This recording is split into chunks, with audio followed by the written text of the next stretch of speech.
자식을 낳아 기르는 순간 그때부터 일어나는 모든 일들은 앞으로 내가 이 아이를 위해서 어떤 희생을 하더라도 감내한다는 말과 같은 거라고 생각합니다. 10달 동안 내 뱃속에 고이 품었다가 살을 찢고 뼈를 깎는 고통을 참아가면서 낳는 것이 자식이니까요. 어쩌면 부모와 자식 간의 관계라는 것은 그렇게 시작할 때부터 한쪽의 희생을 강요하면서 시작하는 관계가 아닐까 그런 생각을 했었던 적도 있었습니다. 저한테는 큰 결심이 있어야만 가능한 일이지만 또 자식과 입장을 바꿔서 생각해 보면 자식은 저에게 이 세상에 나오게 해달라고 제발 자기를 낳아달라고 사정한 것도 아니니까요. 그러니까 부모란 것이 어떻게 보면 참 씁쓸한 존재죠. 나의 모든 것을 희생하면서 시작했던 자식과의 관계. 그러나 이 사랑을 돌려받을 기대를 하면 안 되는 사이. 그런 것들이 부모와 자식 간의 관계니까요. 네, 돌려받는 건 바라지도 않습니다. 자식한테 빚쟁이처럼 내가 너 이만큼 해줬으니까 너도 나한테 이만큼 해라. 그렇게 어줍지 않게 애정을 독촉하고 구걸할 생각조차 없었습니다. 남들과 조금은 다른 환경에서 혹시라도 우리 딸이 상처받을까 싶어 전 다른 엄마들보다 배로 더 많은 서러움을 참아가고 노력하면서 살아왔죠. 그런데 기껏 돌아온다는 것이라고는 딸의 감사와 사랑이 아닌 배신이라는 사실에 아직도 주체하지 못할 정도로 화가 나기만 해요. 정말 이 아이가 내가 배 아파서 낳은 친자식이 맞는 건지 의심스러울 정도라니까요. 엄마, 엄마가 날 좀 이해해주면 안 돼? 내 결혼식이잖아. 내 마음대로 좀 하게 해줘. 엄마는 왜 이렇게 이기적이야? 딸이 주인공이어야 하는 이런 날에 끝까지 엄마 욕심을 채워야 속이 시원하겠어? 이혼도 맘대로 해놓고 이제 결혼식에 오는 것도 맘대로 하겠다고? 그건 엄마가 너무 이기적이라는 생각 안 해본 거야? 하나밖에 없는 딸의 결혼식. 이혼을 했다는 이유로 혼주석에 앉지 못하게 됐어요. 당연한 일 아니냐고요? 아니요. 제 사연을 들어보시면 마냥 당연하게만 느껴지지는 않을 겁니다. 저도 말도 안 되는 이유로 고집을 부릴 만한 사람은 아닌걸요. 왜 제가 이 일을 기가 막히게 받아들일 수밖에 없는지, 저와 딸 사이엔 대체 무슨 일이 있었던 건지, 그럼 지금부터 얘기를 시작해 보겠습니다. 남편과는 대학교를 다니던 시절에 처음 만나게 됐어요. 한때 철없는 연애로 끝나게 될 줄 알았는데 군대까지 기다려주면서 사귀는 날이 길어질수록 아, 나 이 사람 아니면 다른 사람이랑은 연애 한 번도 못 해보고 청춘이 다 끝나겠네. 이런 생각을 했었다니까요. 그때까지만 하더라도 평범하게 연애를 하고 정말 평범한 사람들처럼 잘 지냈어요. 둘 다 어디서 촉망받는 그런 인재 정도는 아니었지만 대학교만 나오면 먹고 사는 일들을 어느 정도 보장되어 있는 그런 시대였기 때문에 둘 다 나름대로의 꿈을 가지고 살아가고 있었고요. 나 오늘 병원 다녀왔어. 임신이래. 벌써 2달 넘었대. 어떻게 해야 돼? 어? 뭐라고 말 좀 해봐. 그렇게 보고만 있지 말고. 괜찮을 거라고 했잖아. 내가 그래서 그때 약국 간다고 했었는데 네가 괜찮을 거라고 안 가도 된다고 그랬었잖아. 나 이제 어떡하냐고. 사실 딸아이는 철저한 계획 아래서 찾아온 축복 같은 존재는 아니었어요. 한때는 딸아이의 존재가 내 인생을 망쳤다고 생각하는 그런 못된 엄마였던 적도 있었습니다. 제가 먼저 대학교를 졸업하고 직장 생활을 시작하고 남편은 이제 막 졸업반이 되었을 때 저희에게 갑작스럽게 찾아온 생명이었어요. 그때는 남편도 그렇고 저도 그렇고 둘 다 너무 어렸었고 미래를 생각한다면 그때 아이를 지우는 게 둘한테 더 현명한 선택이었을지도 모르겠죠. 병원 가서 아기집이 생겼다. 산모님 건강도 이제부터 잘 챙기셔야 된다. 의사 선생님한테 그 얘기를 듣는데요. 아직도 눈, 코, 입도 알아볼 수 없는 사진 속에 아주 조그맣게 점으로 보이는 아이의 존재가 대체 뭐라고 그걸 보는 순간 제 안에서 모성애 같은 게 피어오르는 게 느껴지더라고요.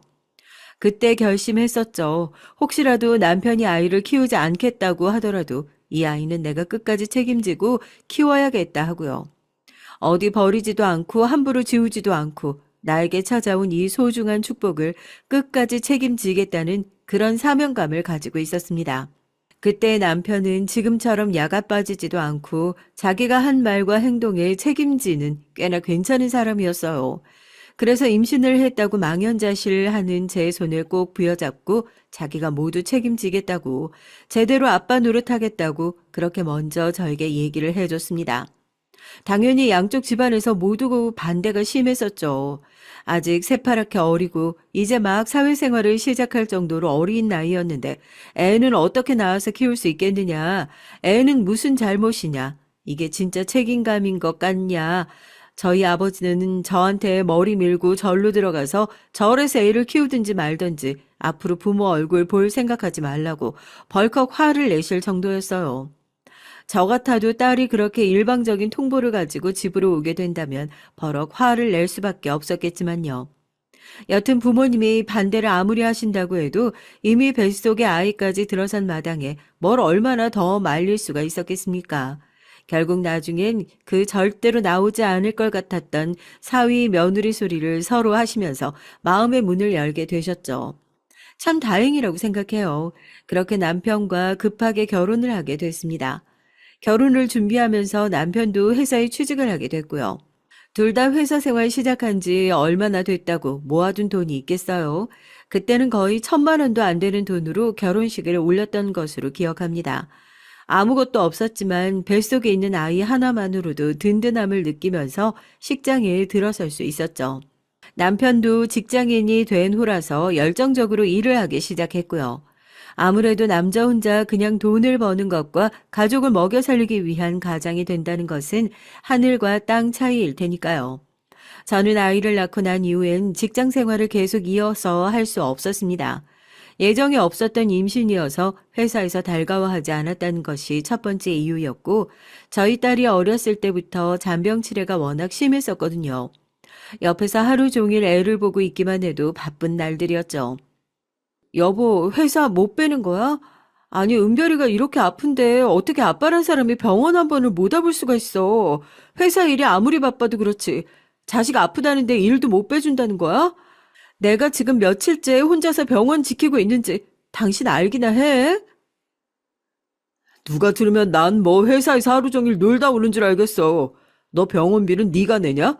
애 아파서 저러고 병원에 입원하고 있으면 하루에 병원비가 얼마나 나가는데. 그거 벌려면 나도 회사 나가서 열심히 일을 해야 할 거 아니야. 아, 왜 이렇게 철없는 소리라고 그래? 하지만 아이를 키우면서 다정했던 저희의 사이도 조금씩 멀어지기 시작했어요. 애가 아파서 하루 종일 울고 보채고 급성 폐렴으로 병원에 입원을 했지만 남편은 아프다는 핑계로 집에조차 잘 들어오지 않는 상황에서 전 그야말로 육아에 관한 일은 독박을 쓰고 있는 상황이었죠. 아무리 그래도 아빠란 사람이 와서 애 아픈데 얼굴 한번 안 들여다보냐 타박을 하면 오히려 버럭 화를 내면서 자기가 지금 나가서 노는 줄 아냐. 그러면 자기가 집에 들어앉아 애를 볼 테니까 저한테 나가서 일을 해라. 화를 냈었죠. 그때 전 할 수만 있다면 아이를 어디든 맡겨놓고 회사로 다시 나가고 싶었어요. 제가 생각했던 결혼 생활이 전혀 아니었거든요. 사랑하는 남편과 남편을 닮은 딸을 낳고 화목하게 사는 모습을 그렸었는데 그건 제가 너무 꽃밭 같은 생각만 했었던 거죠. 애가 아프기 시작하니까 남편이랑 농담이 아니고요. 뒤돌아서면 싸우곤 했었습니다. 처음엔 저도 애가 아픈데 어떻게 와서 얼굴 한 번을 안 들여다보냐, 아빠라고 해서 싸질러 놓기만 하면 전부인 거냐 화도 냈었고요. 그런데 남편은 그런 저를 약 올리기라도 하는 것처럼 더 밖으로만 놔돌았어요. 핑계도 좋아요. 집에 들어오면 제가 잡아먹을 것처럼 화를 내서 집에 들어올 생각이 안 든다나요? 누가 들으면 애 들여다보지도 않는 것도 죄다 제 탓인 줄 알겠어요. 원래 남자는 모래알 같은 거라서 네가 꽉 쥐려고 하면 더 새어나가려고 하는 법이야. 일단 저 눈에서 힘 좀 풀고. 남편 볼 때도 이렇게 토끼 눈을 뜨고 그러냐 넌? 난 애 때문에 집에 들어와서 이렇게 살림만 하고 있고 아픈 아이를 돌보는 것도 오롯이 내 몫인데 남편은 뭐가 그렇게 잘났다고 매일같이 밖으로 놔두는지 또 친정이든 시댁이든 제가 남편이 이러저러해서 너무 힘들다. 왜 저렇게 혼자서만 태평한지 모르겠다 이러면 또 고지식한 어른들은 무조건 제가 잘못했다는 겁니다. 남자는 그렇게 꽉 쥐고 살면 안 되는 존재라나요? 그러면 뭐 남편을 내 딸 키우듯이 말도 함부로 하지 말고 가려서 하고 애지중지 불면 날아갈까 쥐면 터질까 그렇게 생각하면서 살아야 한다나요? 처음에 애를 갖고 결혼할 때까지만 하더라도 남편에 대한 저의 마음이 숫자로 따지면 100에 가까웠더라면 애가 조금씩 커가면서 99, 98, 97 그 숫자들이 조금씩 떨어지는 느낌이었어요. 애가 초등학교에 올라가고 중학교에 올라가고 고등학교에 올라가고 점차 자랄수록 남편과 제 사이는 그냥 한 집을 공유하고 같은 자식을 기르는 가족이 되어버렸죠. 사랑해서 어쩔 줄 몰라 하던 남자와 여자는 이미 애진작에 사라지고 없는 거예요. 사람들이 뭐 농담 삼아 우리는 전우애로 산다. 원래 남편이랑 마누라는 그런 관계다. 얘기를 했을 때도 전 믿지 않았었는데 딸의 중학교 이후로는 한 침대에서 남편이랑 같이 자본 적도 없어요. 같이 자려고 침대에 쓱 누우면 당신은 뭐 코를 너무 많이 골아서 당신은 너무 이를 많이 갈아서 자기 내일 아침에 출근해야 하는데 나 때문에 피곤해서 출근을 못하겠다는 둥 뭐 말도 안 되는 핑계를 대면서 베개를 들고 쪼르르 작은 방으로 가서 자버리는 남편 덕분에 전 정말로 내가 잠을 험하게 자서 남편이 나랑 같이 자려는 것을 피하려는 걸까 의심을 하고 수면 클리닉 센터까지 다녀왔던 적이 있었다니까요. 그렇다니까요. 아, 나 술 그렇게 많이 안 마셔서 괜찮아요. 아유, 내 걱정하지 말래도 내일 출근 멀쩡하게 잘할 수 있어요. 네네, 걱정 마세요. 너 지금 거기서 뭐 하니? 누구랑 통화하고 있는 거야, 지금? 당장 핸드폰 일인데. 도둑질도 꼬리가 길면 잡히는 법이라고요. 제가 평소에 얼마나 호구같이 살았었으면 집에서 그 짓거리까지 하면서 저한테는 바람 피우는 거 절대 안 들킬 거라 생각했던 게 너무 웃긴 거예요. 그때가 저희 딸이 대학생 때였어요. 회사에서 회사 사람들이랑 술을 마시고 들어온다고 했던 남편이 아주 늦은 시간에 인사불성이 되어가지고 들어왔더라고요.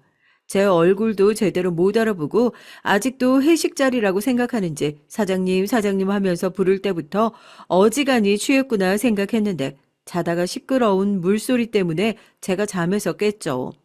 전에도 종종 한 번씩 저런 적이 있었거든요. 술에 취해서 인사불성이 되어가지고는 자다가 구토를 해서 자기 옷을 빤답시고 욕실이며 세탁실에 냄새나는 옷을 제대로 넣어두지도 못하고 난리를 피우다가 잠에 든 적이요. 또 어지간히 취해서 자다가 실수를 했구나 생각을 했죠.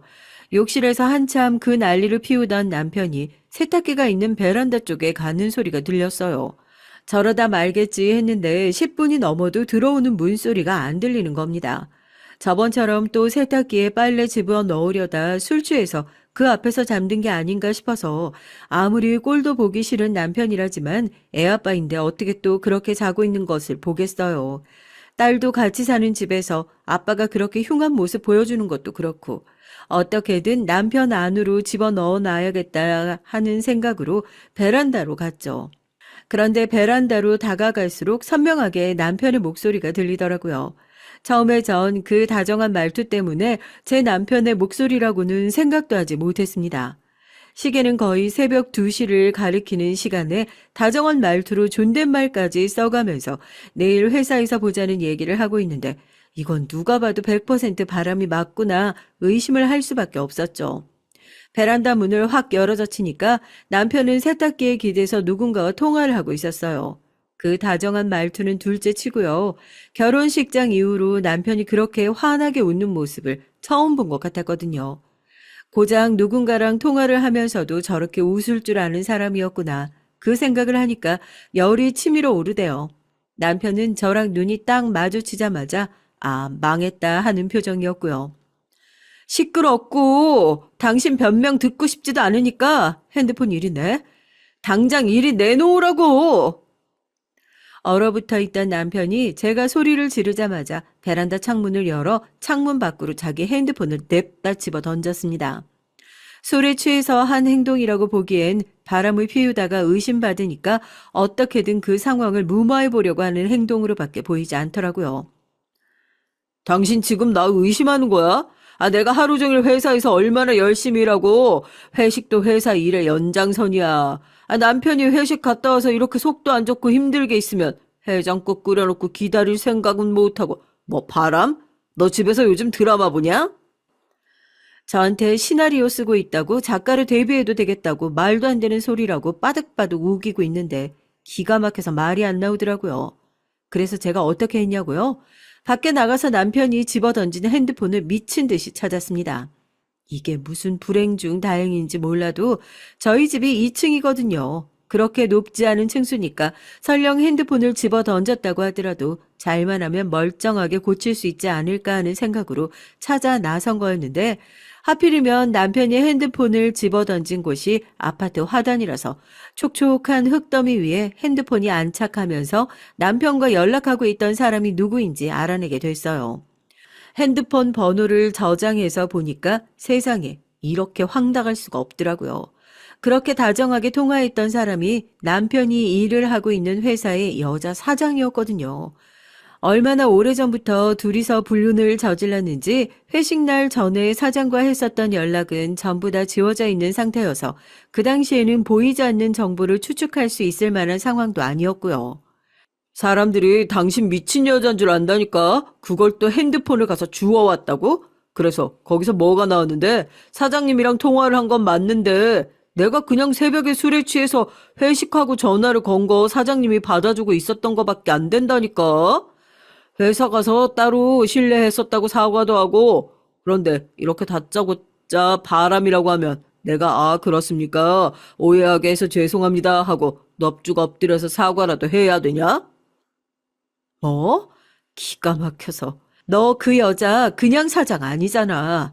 누가 자기 회사 사장이랑 새벽 2시에 그렇게 다정하게 통화를 해.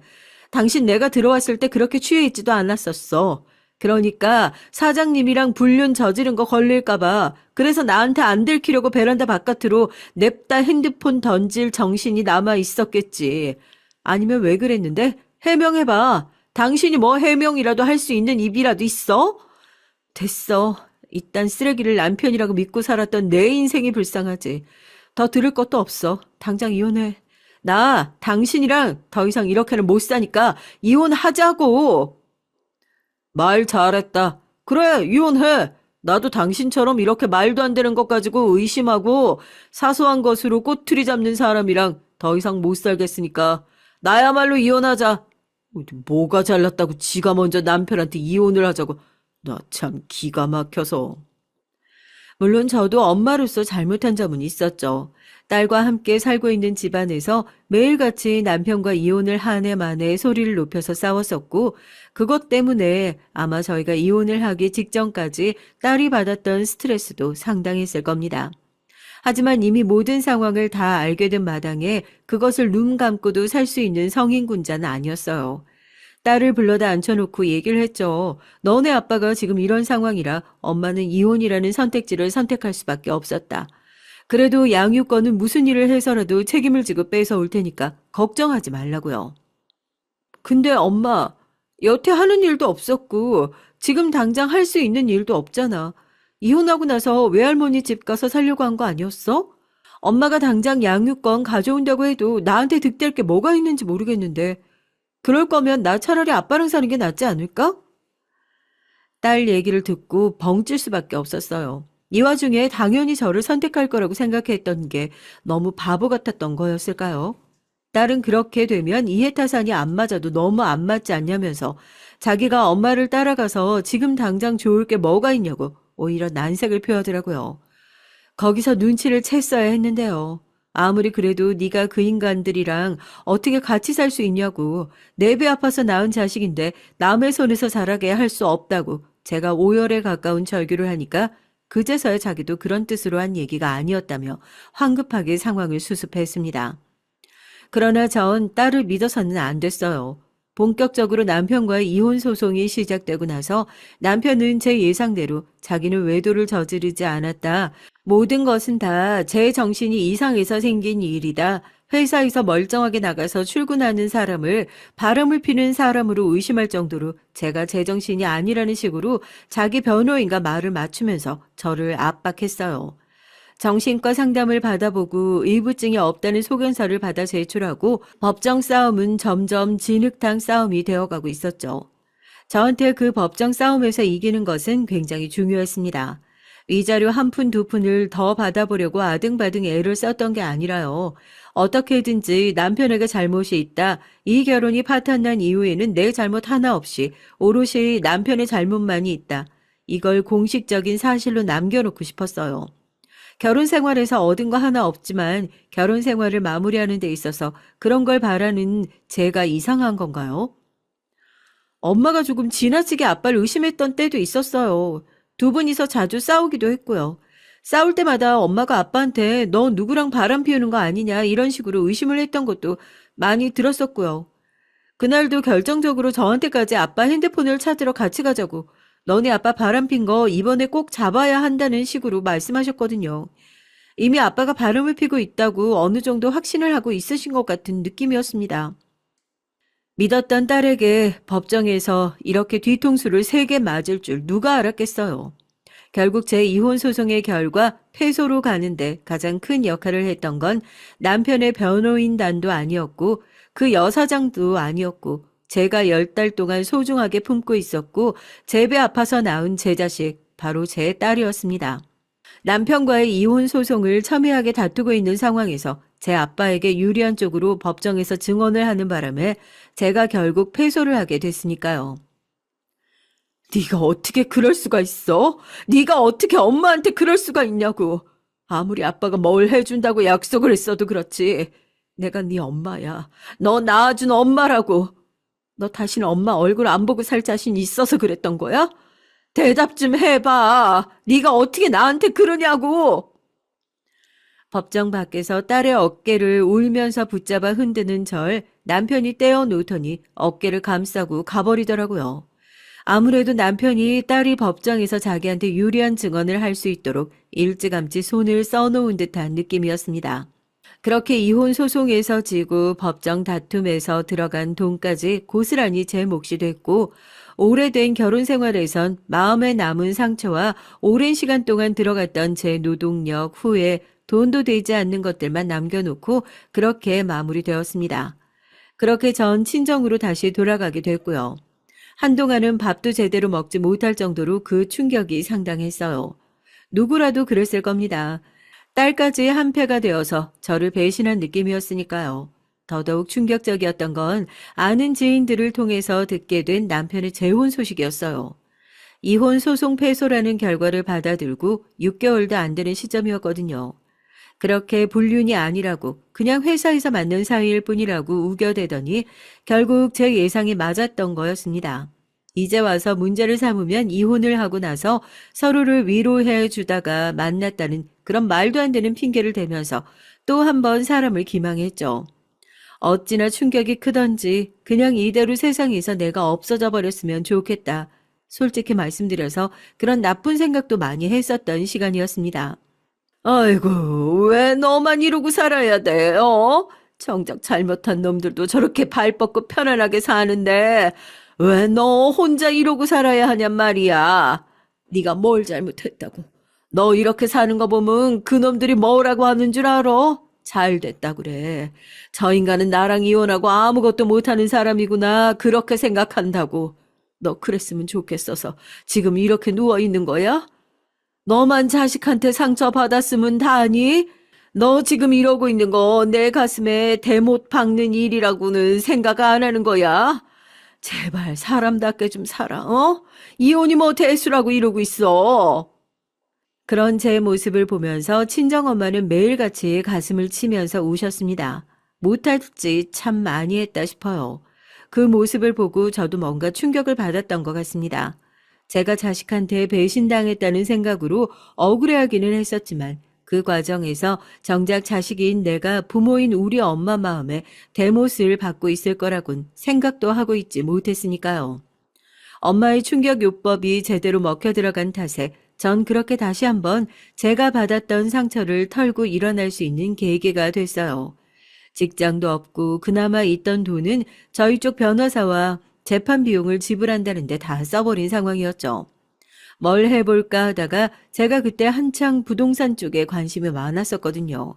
나이 먹은 사람도 공인중개사 자격증만 가지고 있으면 얼마든지 직장을 구하기가 쉽다. 이 얘기를 들어가지고 공인중개사 시험에 도전했었어요.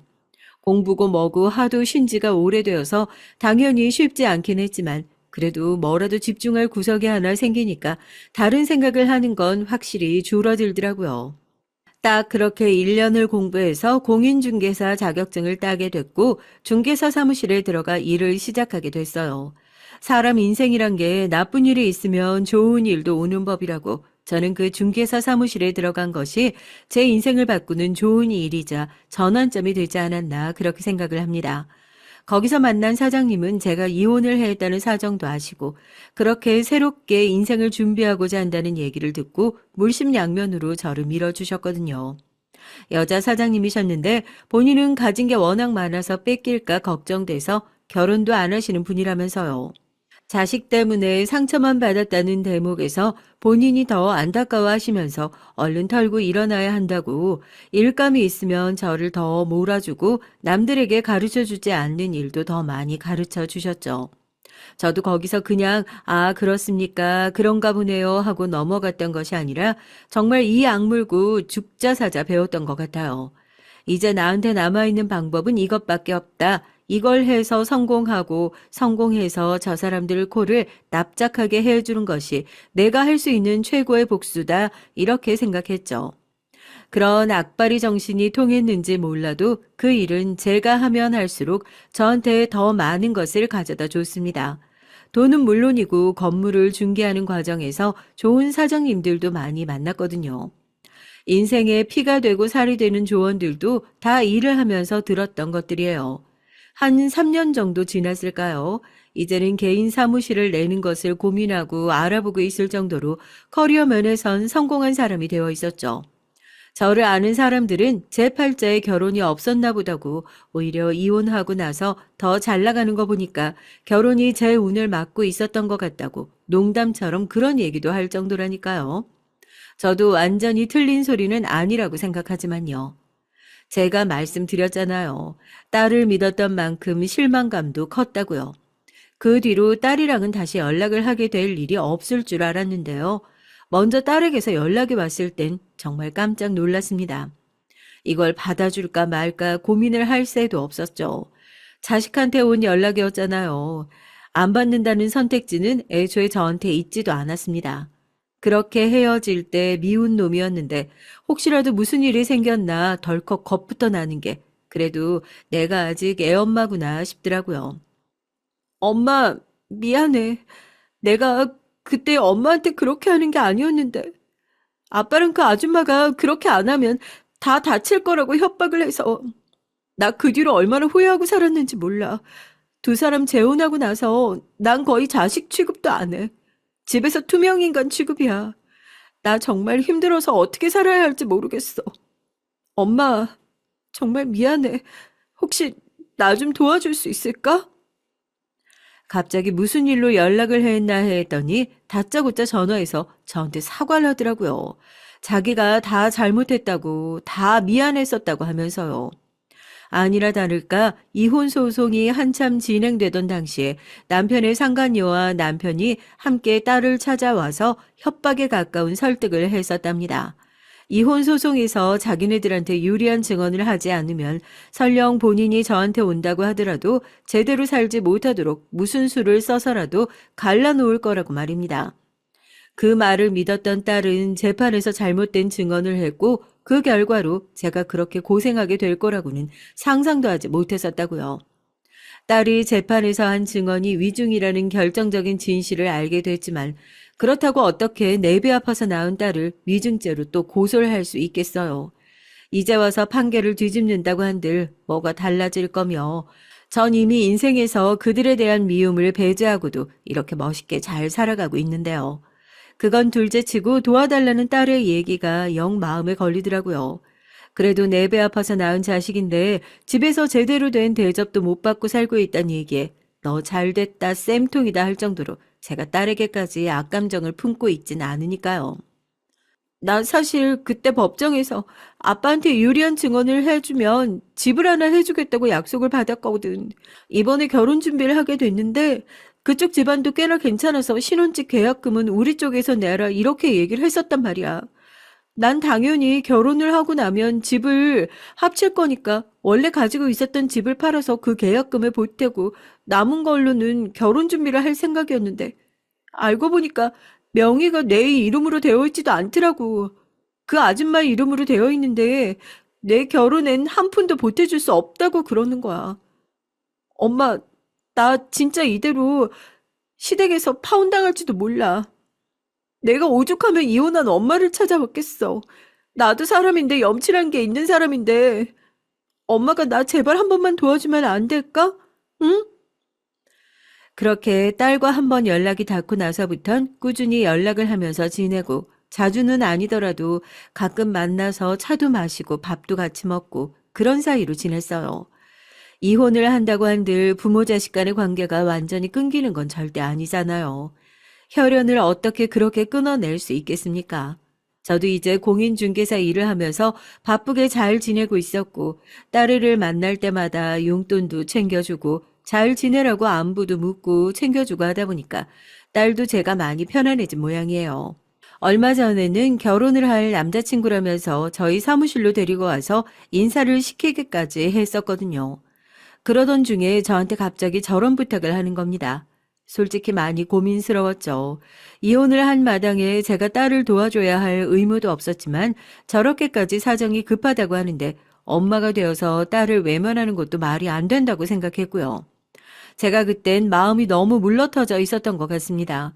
한 번만 도와주면 결혼식 끝나고 나서 아빠랑 잘 얘기를 해서 집 정리를 해가지고 그 돈 엄마한테 확실하게 돌려주겠다. 엄마가 정 믿지 못하면 내가 돈 빌리겠다는 차용증이라도 작성을 하겠다. 얘기를 하더라고요. 뭐 딸을 믿지 못하는 것이 아니라 혹시라도 나중에 증여나 뭐 이런 귀찮은 문제들이 생길까 싶어 이자 없이 돈을 빌려주겠다는 차용증을 한 장 작성하긴 했어요. 그리고 딸의 결혼을 앞두고 아파트 계약금을 제가 손수 다 마련해 줬고요. 결혼식장은 정했어? 그거 아니더라도 뭐 필요한 거 있으면 엄마랑 같이 가. 괜히 아빠한테 얘기해서 싫은 소리 듣지 말고. 계약금을 받을 때까지만 하더라도 나는 엄마밖에 없다. 엄마 덕분에 겨우 살았다. 저한테 애걸복걸 하던 딸은 계약금을 받고 나서 한동안 결혼에 대한 얘기도 전하지 않을 정도로 감감무소식이더라고요. 딸이 돈을 갚지 않을까봐 걱정이 돼서 연락을 먼저 했던 건 아니고 혹시라도 저랑 연락을 하는 것을 집에서 알게 되어 딸에게 무슨 일이라도 생겼을까봐 걱정스러워서 연락을 했었던 거였습니다. 결혼식을 한다는 얘기까지는 들었는데 그 뒤로 뭔가 전달해주는 얘기가 없으니까 결혼식은 잘 준비되고 있는 건지, 뭐 예식장은 정한 건지, 날짜는 다 받아놓은 건지, 전 엄마니까 당연히 궁금한 게 많잖아요.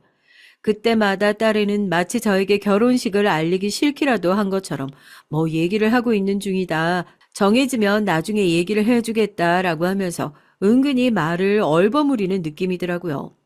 딸이 저한테 자신의 결혼 소식을 알리기 싫어해서 일부러 그러고 있을 거라고는 상상도 못했습니다.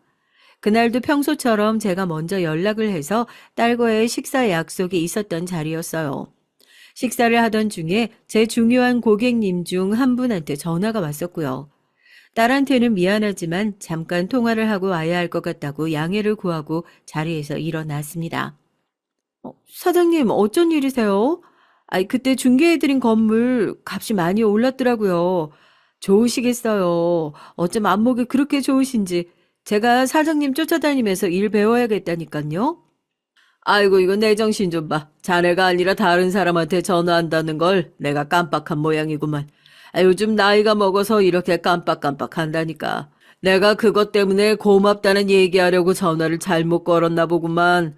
하여튼 자네도 어려운 일 생기면 언제든지 연락하고. 내가 아주 도움 많이 받고 있어. 미안하네. 잘못 걸려온 전화를 기분 좋게 끊고 다시 딸과의 식사를 마무리하려고 다가가고 있었죠. 제 통화가 꽤나 길어질 거라고 생각했는지 딸애가 누군가와 통화를 하고 있는 것이 선명하게 들렸어요. 저는 참 어쩜 이런 기가 막힌 타이밍에 등장하는지요. 남편도 그렇고 딸도 그렇고 이 공간에 저와 함께 있다는 사실을 뻔히 알면서도 어떻게 두 사람 모두 당당하게 저한테 비수를 꽂을 수 있는 소리를 할 수 있는 건지 내 딸이 아니라 남편 딸이구나 싶더라고요. 그 통화 내용을 듣고 어찌나 큰 배신감을 느꼈는지 말로는 다 할 수 없었습니다. 아니, 그렇다니까. 자꾸 결혼식 날짜를 물어보는데 이러다 혼주석에 앉겠다고 그럴까봐 걱정이야. 일단 급해서 돈 먼저 빌려다가 갚아놓긴 했는데 아빠는 엄마한테 얘기해봤어? 그거 명의 내 앞으로 좀 돌려달라고. 나도 그거 빨리 갚아버려야 속이 덜 찜찜할 거 아니야. 하여튼 잘 좀 얘기해봐. 뭐? 혼주석은 무슨 혼주석이야. 당연히 엄마 앉혀야지. 결혼식 날짜 언제인지 얘기도 안 할 거야. 괜히 엄마 심기 거슬렸다가 나 그 집 못 받으면 어쩌려고. 난 가난한 엄마보단 부자 엄마가 훨씬 좋아. 하여튼 아빠도 입 조심해. 애초에 딸애는 돈을 목적으로 저에게 접근한 거였다는 걸 그 짧은 통화를 통해 바로 알 수 있었어요. 더군다나 전화에 대고 엄마 소리를 자연스럽게 하는 건 제가 아닌 남편의 상관녀였습니다. 이미 전 이혼을 한 그 순간부터 딸에겐 돈 없는 엄마, 가난한 엄마로 인식되어 있었던 거죠. 자기의 결혼 생활에 보탬이 될 수 있는 건 지금 당장 자기의 부자 엄마에게서 돈을 받을 수 없는 상황이니 임시 방편으로 메꿀 수 있는 딱 그 정도의 사람이라고요. 너무 충격을 받아서 그대로 뒤돌아서 식당을 도망치듯 빠져나왔습니다. 딸애는 모를 거예요. 제가 그 전화를 엿듣고 있었다는 것을요. 일 때문에 급하게 자리를 뜨게 됐다고 얘기를 하고 그렇게 집으로 소주 한 병을 사서 돌아왔습니다. 거실 바닥에서 울면서 술을 마셨어요. 이제는 돈도 벌대로 벌었고 자식한테 도움을 줄 수도 있는 엄마가 돼서 참 다행이라는 생각을 했었는데 자식은 절 그냥 급할 때 돈을 빌릴 수 있는 ATM 기계 정도라고 생각하고 있었구나. 그런 생각이 드니까 얼마나 속이 답답하던지요. 내가 그동안 살아온 인생이 통째로 부정당하는 것 같다는 느낌이었습니다. 남편에게 배신당한 것으로 모자라서 죽을 때까지 내 편이 되어줄 줄 알았던 딸에게까지 뒤통수를 맞고 나니까 제 팔자 탓을 하게 되던데요. 우리 엄마는 대체 나를 무슨 팔자로 낳았길래 딸이 이렇게 박복한 인생을 살고 있을까 하고요. 괜히 말도 안 되는 원망을 하기도 했었죠. 술에 취해서 한동안 눈물을 쏟아내고 난 앞으로 어떻게 살아야 하나 이 와중에 딸의 결혼식을 가려고 생각을 했던 제 자신이 참 한심하고 또 예전처럼 모든 것을 다 포기하려고 했던 와중에 예전에 저희 엄마께서 해주시던 말씀이 생각나더라고요. 제가 이렇게 다 포기하고 널브러져 있는 모습을 보면 나를 미워하고 내가 바닥으로 떨어지길 간절히 빌었던 사람들이 얼마나 신나하고 기뻐하겠냐고요. 왜 갑자기 그 순간에 딱 그 생각이 났는지 모르겠지만 정신이 번쩍 차려지더라고요. 바닥에서 벌떡 일어나서 저도 전화를 한 통 걸었습니다. 사장님, 저예요. 아까 그러셨죠? 뭐 힘든 일이 있으면 언제든지 얘기하라고요. 저 평생 사장님한테 건물 중개하면서 중개 수수료 안 받아도 좋으니까 이번에 저 한 번만 도와주세요. 도저히 제 힘으론 될 것 같지 않아서 그래요. 바로 제가 건물을 자주 중개하던 그 큰 기업의 사장님이자 저의 오랜 단골 고객이었습니다. 무슨 일이냐고 자초지종을 묻는 사장님에게 내일 말짱한 정신으로 다시 만나서 다 말씀을 드리겠다 얘기를 했죠. 그렇게 다음날 사장님에게 찾아가 제 사연을 처음부터 끝까지 다 털어놨습니다. 제가 맨 처음에 공인중개사 일을 시작했을 때 함께했던 사무실의 사장님도 함께 가주셨고요. 그동안 그 집에서 2번씩이나 가족들에게 뒤통수를 맞은 얘기를 듣고 사람들도 다 혀를 내두르더라고요. 그렇게 뻔뻔한 가족들이 다 있나 하고요. 내가 지금 상간녀한테 혼주석을 뺏겨서 억울해서 그러는 게 아니라요. 그 믿고 살았던 가족들한테 2번, 3번 뒤통수 맞아가면서 나는 그래도 가족이라고 한 번 복수할 생각을 안 했어요. 그냥 그럴 수도 있겠지. 내가 복수해서 뭐 할 거야 이런 생각만 하고 살았죠. 그러니까 그 사람들도 나를 만만하게 봤구나 싶어서요. 저 이제 이대로 당하고 살지 않으려고요. 딸이 다라는 생각 안 하고 나를 배신한 사람이다 그렇게 생각하고 제대로 보여주고 싶어요. 복수국 한번 제대로 해보려고요. 나 배신했던 인간들한테. 그렇게 저희 셋은 머리를 맞대고 결혼식장을 완전히 뒤엎어버릴 복수의 계획을 짜기 시작했습니다. 털어서 먼지 하나 안 나오는 사람 없다고야 하지만 상간녀는 제 예상보다 더 먼지구덩이인 사람이더라고요. 이런 사람이 자기 눈앞에 떨어진 황금알을 낳는 거위라고 생각하고 멍청한 제 남편과 딸은 무슨 신주단주 모시듯 아주 귀하게 여기면서 살아왔겠죠. 그 사람들의 얼굴이 어디까지 망가질 수 있을지 복수극을 준비하는 동안 너무 기대돼서 심장이 터질 뻔했습니다. 그리고 찾아온 딸의 결혼식, 제 주변에도 이혼을 했지만 아직까지 연락을 하고 지내던 전 남편의 지인들이 많았기에 딸의 결혼식 모바일 청첩장을 핸드폰으로 전달받은 것은 어렵지 않았어요. 저한테는 아무래도 결혼식을 내년으로 미뤄야 할 것 같다고 하면서 끝까지 결혼식 날짜를 알려주지 않았던 딸이었는데 상간녀의 이름을 혼주로 떡하니 박아놓은 것을 보니까 정말 기가 차더라고요. 이 꼴을 못 보게 하려고 그렇게 끝까지 나한테 거짓말을 했었구나. 기가 막히기도 하고요. 새벽같이 샵에 가서 메이크업을 받았습니다. 양장을 딱 차려입고 샵에 가니까 직원들이 물어보더라고요. 어떻게 해드리면 되냐고요. 제가 혼주석에 앉아야 하니 혼주처럼 머리 딱 올려주고 과하지 않게 화장을 해달라 주문을 했습니다. 한복만 입지 않았을 뿐이지 누가 봐도 혼주 같은 차림을 하고 일찌감치 결혼식장에 갔었죠. 손님을 맞이하느라 정신없는 사람들 눈에 띄지 않게 조용히 예식장 안으로 들어가서 신부의 혼주석에 떡하니 앉아 있었습니다. 하객들이 그런 저를 보고 웅성거리기 시작했고 개 중에는 제 얼굴을 알아보는 몇몇 사람들이 여기 어떻게 온 거냐고 깜짝 놀라기도 했죠. 어떻게 오긴요? 내 딸 결혼한다는데 내가 혼주석에 앉는 게 당연한 거 아니겠어요?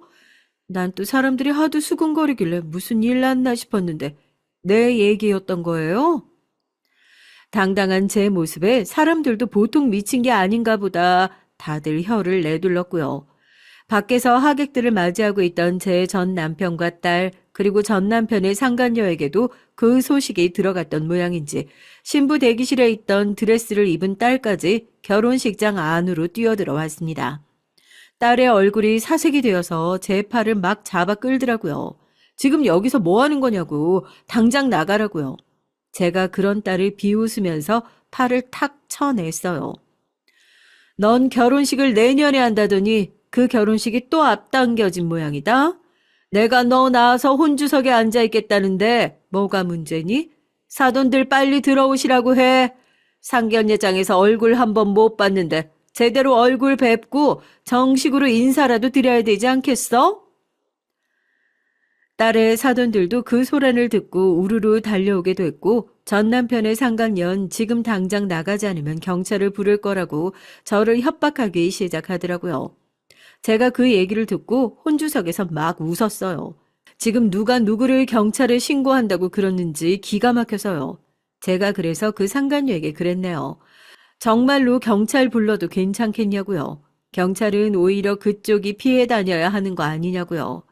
상간녀가 지금 그게 무슨 소리냐고 펄쩍 뛰면서 사람들의 눈치를 슬슬 보더라고요.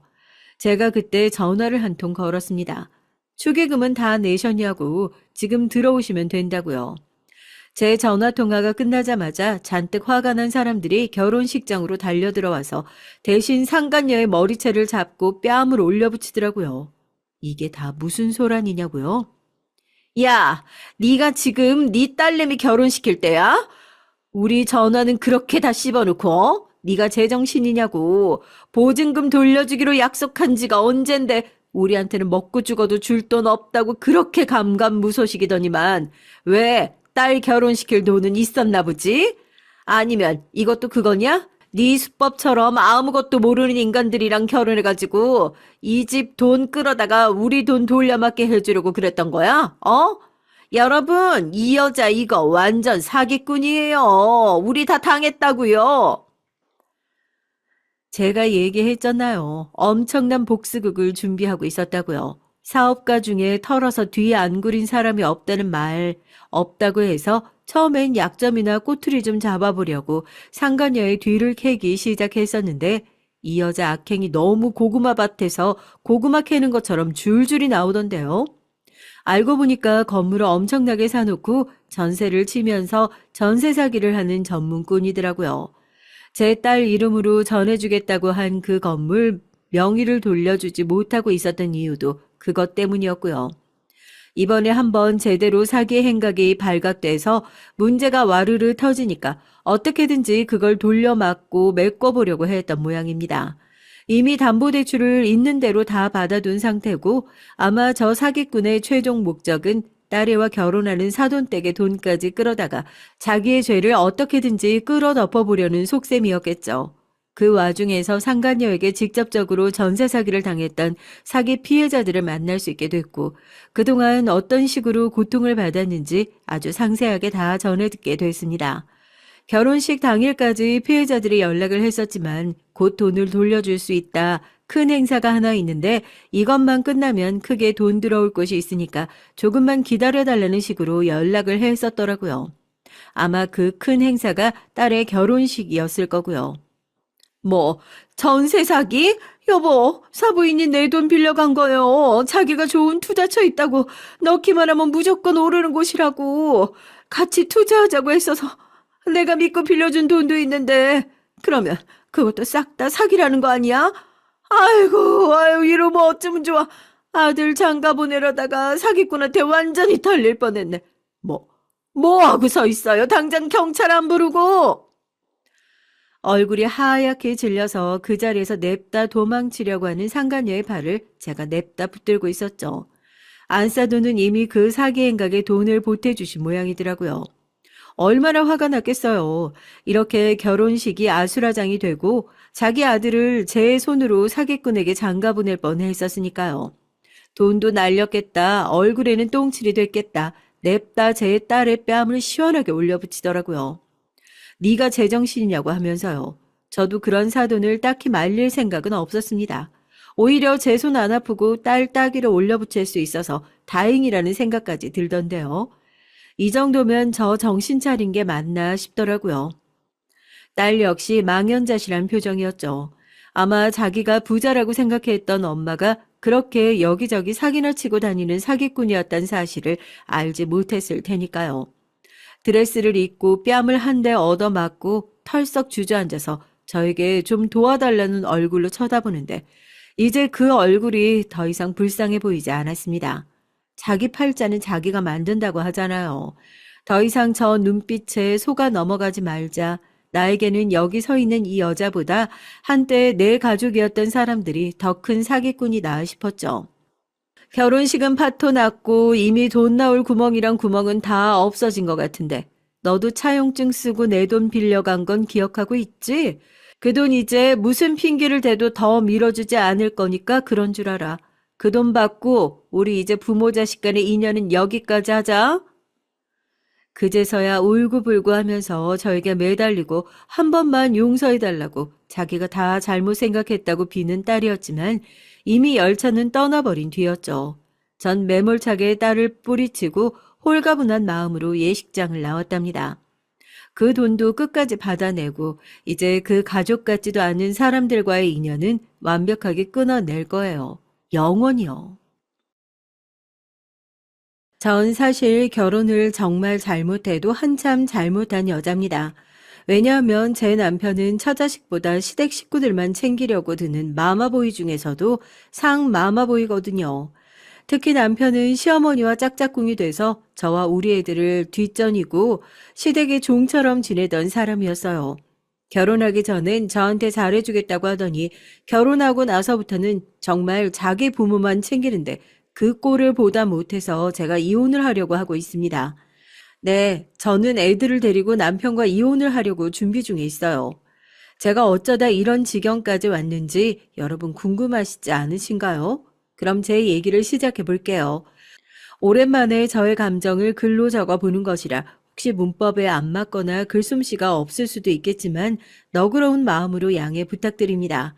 그리고 다 들으신 후엔 힘이 되는 댓글 달아주시면 감사하겠습니다.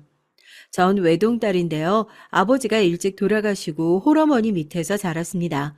저희 아버지는 제가 고등학교 때 교통사고로 돌아가셨거든요. 아버지는 택시 운전사셨는데 졸음 운전을 하던 트럭을 피하지 못하시고 그 자리에서 즉사하셨다고 합니다. 전 아버지의 시신을 보지 못했어요. 어린 제가 감당하기엔 너무 훼손이 심하다고 아버지를 검시한 의사와 경찰들이 말리더라고요. 아버지가 당하신 사고가 그만큼 끔찍했나 봐요. 그때 당시엔 저도 어머니도 너무나 슬펐어요. 아버지가 없는 세상에 덩그러니 둘만 남겨진 상황이었거든요. 주희야, 어쩌니? 이제 우리 어떡해? 내가 정신 차리고 있어야 되는데, 그렇지? 근데 난 네 아버지 없이 어떻게 살아야 될지 정말 모르겠다. 아유, 엄마 제발 진정하세요. 나도 슬픈데 그래도 아빠는 이미 돌아가셨잖아요. 그 사실을 뒤집을 순 없어, 엄마. 우리라도 정신 바짝 차리고 살아요. 네? 정신 놓으면 안 돼요, 엄마. 저희 친정 아버지는 집안에서 내놓은 자식이었습니다. 젊었을 때 무슨 잘못을 했는진 저도 아는 바가 없어서 말씀을 못 드리겠지만 아버지의 형과 남동생에게 의절을 당했다고 했어요. 그래서 아버지의 장례식은 쓸쓸하기 짝이 없었습니다. 큰아버지도 작은아버지도 아마 제 아버지가 사고를 당해서 돌아가셨다는 소식조차 모르고 계셨을 거예요. 그래도 아버지의 형제들인데 제가 아버지 사고 소식을 알리자고 하니까 어머닌 저를 말리셨습니다. 그 사람들 아버지가 원망하면서 살아왔을 그 형제들한테 전화를 왜 하니? 그냥 우리들끼리만 장례 치르자꾸나. 아버지도 그 매정한 네 큰아버지, 작은아버지 오시는 건 반기지 않을 거야. 어머니의 만류에 전 어쩔 수 없이 고개를 끄덕였어요. 그렇게 우여곡절 끝에 아버지의 장례식은 끝이 났습니다. 어머니는 아버지의 고향에 있는 공동묘지에 아버지를 안장한 후 집에 와서 한동안 넋을 놓고 지내셨죠. 하지만 하루아침에 과부가 되어버린 제 어머니는 저를 데리고 어떻게든 살아가셔야 했습니다. 아버지가 택시 운전 일을 하시는 동안 어머니는 따로 돈을 벌지 않고 저를 키우며 전업주부로 지내시던 상황이었거든요. 아버지가 돌아가셨으니 이제 어머니가 집안의 가장이 되신 것이었어요. 아버지가 트럭 운전사 과실로 돌아가셔서 피해자로 인정되어 합의금과 몇천만 원의 보험금이 나오긴 했지만 그것 가지고는 두 사람 사는데 턱없이 부족했기도 했고요. 결국 어머니는 일을 하러 사회로 나가셔야 했습니다. 어머니는 식당 설거지도 하시고 남의 집 가정부 일도 하시면서 저를 대학까지 보내셨습니다. 그러다가 정착하신 게 녹즙 배달이었어요. 요크루트 아줌마 있잖아요. 저희 어머니는 아직도 그 일을 하고 계십니다. 요크루트도 배달하시고 녹즙도 배달하시고요. 아파트마다 돌아다니면서 요크루트를 팔기도 하시죠. 지금은 제가 일을 하지 마시라고 그렇게 얘기를 해도 소일거리라고 하시면서 계속 나가고 계십니다. 이젠 저희 왼수 같은 시댁 얘기를 좀 해야 될 차례네요. 시아버지는 노름에 미쳐서 젊었을 때부터 일만 저지르고 다니신 분이었다고 해요. 지금은 같이 사시진 않지만 시어머니를 많이 괴롭히셨던 분이에요. 제 남편은요, 그런 시아버지에게 꼼짝도 못하면서 시키는 대로 다 하기는 하지만 말이죠. 개인적인 생각이지만 전 그런 아버지는 차라리 없는 게 낫다고 생각합니다. 다행히 시어머니는 그렇게 노름에 미친 시아버지에게 시달리면서 결혼 생활을 30년간 하시다가 최근에 이혼하시긴 했어요. 하지만 아직 깨끗하게 정리된 상태도 아니고요. 제 시아버지는 고향이 군산이신데요. 노름 때문에 가족들을 어지간히도 괴롭혀 온 분이었습니다. 젊었을 때부터 선수라고 해서 노름판에서 쫓아다니면서 사기 화투를 치고 다니셨다고 하네요. 시할아버지 역시 동네에서 안 끼는 곳이 없는 노름꾼이셨다고 하니 두 분이서 영화를 한번 찍어도 될 만큼 유명한 노름꾼이셨대요. 제가 처음부터 이런 시아버지의 이력을 들었다면 전 이 사람과 결혼 따윈 절대 하지 않았을 텐데 말이죠. 안타깝게도 결혼하고 나서 알게 된 것이니 제가 얼마나 황당했겠습니까? 그런데 역시 피는 못 속인다는 옛말이 괜히 나온 게 아닌 것 같아요. 제 남편도 은근히 내기 도박 같은 걸 좋아하거든요. 남편은 결혼한 후에 사업을 하고 있다가 한번 쫄딱 망한 적이 있어요. 그때 백수가 되고 나서 인터넷 도박에 빠진 적도 있었답니다. 그것도 저 몰래 말이죠. 전 그 사실을 뒤늦게 알고 너무 황당했어요. 그런데도 이 사람은 자기가 뭘 잘못했는지 모르더라고요. 남편은 오히려 적반하장식으로 저한테 이렇게 큰 소리를 치는 것이었습니다. 아니, 그럼 매일매일 할 일도 없는데 나가서 뭘 하란 말이야. 아, 내가 제일 좋아하고 잘하는 걸 하라며. 그래서 강원랜드 가서 돈 벌어다 준 건데. 아, 그것도 마음에 안 들어? 아, 도대체 당신은 내가 어떻게 했으면 좋겠다는 건데? 당신 제정신으로 하는 소리야? 누가 도박으로 돈 벌어다 달라고 했어? 어디라도 취직을 해서 정당한 방법으로 돈을 벌어야지. 도박은 범죄이다 큰 잘못이야. 당신은 우리 애들 보기 부끄럽지도 않아? 저에겐 남편과의 사이에 딸 둘이 있었어요. 딸들이 아주 어릴 적엔 이 사람도 반듯하게 사회생활하고 사업해서 돈도 잘 벌고 가정적인 사람이었죠. 그래서 전 이 사람에게 깜빡 속았던 겁니다. 그런데 남편이 변하기 시작한 건 아마 따로 사시던 시아버지가 연락을 하기 시작하면서부터였던 것 같아요. 시아버지는 도박으로 패가망신을 하셨으면서도 그 버릇을 못 끊고 어떻게든 돈을 빌려서 남편과 함께 한탕 크게 하고 싶어 했습니다. 어느 날 시아버지는 건실하게 살고 있던 남편 앞에 나타나서 이런 말을 하셨다고 하더라고요. 야, 진호야. 내가 요즘에 돈이 안 들어서 돈을 벌 수가 없으니 2천만 원만 내놔라. 내가 하우스 가서 크게 한번 따서 금방 갚을 테니까 묻지도 따지지도 말고 빌려줘. 아버지, 여기가 어디라고 오세요? 그만큼 살면서 엄마한테 돈 뜯어가셨으면 됐지. 왜 저한테까지 이러시는 거예요? 오냐 이놈아 머리 좀 컸다고 이 애비한테 반항이냐? 네가 순순히 안 내놓겠다는 거지? 그럼 내 힘으로 너한테서 돈 뺏어가면 그만이지. 처음에 남편은 크게 화를 내면서 시아버지를 회사에서 내쫓으려고 했다네요. 하지만 시아버지는 힘도 세셔서 남편을 한 방에 제압을 해버리셨다고 합니다. 그때 남편은 사무실 바닥에 밀쳐져서 허리를 크게 다쳤었다고 하네요. 그리고 나서 시아버지는 남편 사무실에 금고를 뒤져 2천만 원의 현금을 가지고 도망을 치셨다고 합니다. 그 때문에 남편은 직원들 줄 월급을 아버님께 도둑 맞아 버리고 부랴부랴 대출을 했어야만 했어요. 그 사람은 시아버지가 자기한테서 돈을 훔쳐갔다는 얘기를 도저히 저에게 할 수 없어 비밀로 했다고 하고요.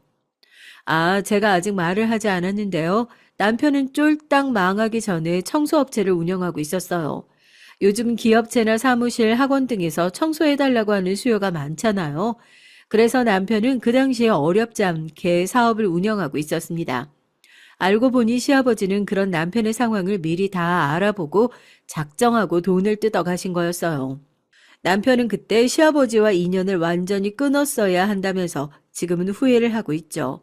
하지만 저는 생각이 달랐습니다. 그 사람은 좀 유약하고 우유부단한 성격이었거든요. 지금이라도 시아버지가 돌아와서 돈을 달라고 한다면 자기 아버지를 못 이기고 또 줄 사람이에요. 제가 남편과 결혼하기 전 이런 사실을 다 알았더라면 좋았을 텐데. 그러나 그땐 뭐가 콩깍지가 씌었는지 저한테 잘해주는 사람인 줄만 알았습니다. 청취자 여러분도 남편에게 속아서 결혼했다 이런 느낌 드실 분들 좀 많이 계시겠죠? 하지만 전 그게 좀 심해요. 남편이 결혼하자마자 돌변했다가 좀 더 빨리 기대도 접고 빨리 이혼할 수 있었을 텐데 그러지 못했던 것이 한이 됩니다. 어쨌든 남편은 결혼 초부터 시어머니한테만은 각별했어요. 그것도 전 어떻게든 이해해 주려고 했죠. 시아버지가 성격이 난폭하신 데다가 아들은 집에서 남편 하나뿐이고 누나가 있지만 멀리 살면서 시댁과는 거의 왕래가 없었거든요. 솔직히 말하면 시누이는 시댁에서 없는 사람이나 마찬가지예요. 시아버지의 도박 중독과 폭력에 견디다 못해 집을 나가서 혼자 미국행 비행기를 타버렸거든요. 그래서 시어머니가 의지할 자식은 솔직히 남편 한 사람밖에 없었어요. 거의 외동 아들이나 마찬가지죠. 저도 외동딸인데 시댁에도 사촌들이 없고 하니까 저희 애들은 태어났을 때부터 시어머니께 엄청 예쁨을 받고 자랐어요.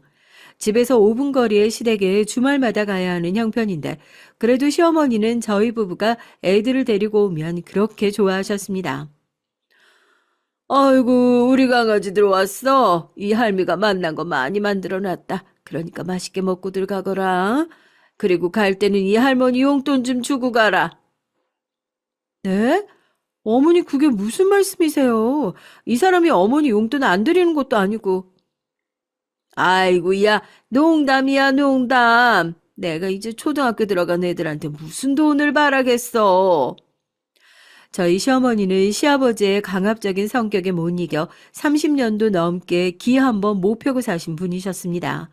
그래서 시아버지가 집을 나가신 뒤엔 아들 눈치를 보셨고 하다못해 손녀딸들이 크자 그 애들 눈치도 보셨어요. 그래서 남편이 사업이 망하기 전에는 집에 가기 전에 어머니께 용돈도 쥐어드리고 남편 모르게 옷도 사다 드리고 했었습니다. 그랬더니 시어머니는 저에게 눈물까지 흘리며 고마워하셨어요. 하지만 얼마 지나지 않아서 시어머니는 점점 저에게 말도 안 되는 꼬투리를 잡으시면서 저를 미워하시기 시작했습니다. 예, 며느리야. 너는 내가 우습게 보이는 거지? 넌 내가 뒷방 늙은이라고 만만하게 생각하냐? 어머니, 그런 거 아니에요. 또 무슨 소리를 듣고 오셔서 그러시는 거예요? 아니, 옆집 할망구는 아들 며느리가 그 칠순이라고 잔치도 해주고 해외여행도 보내줘서 중국 장가게인가 거기도 갔다 왔다고 하더라. 근데 넌 뭐 하는 거냐? 이 시애미는 그저 만만히 볼 늙은이라고 생각하는 거지? 어머니, 옆집 할머니 아들은 돈을 잘 버니까 그러죠.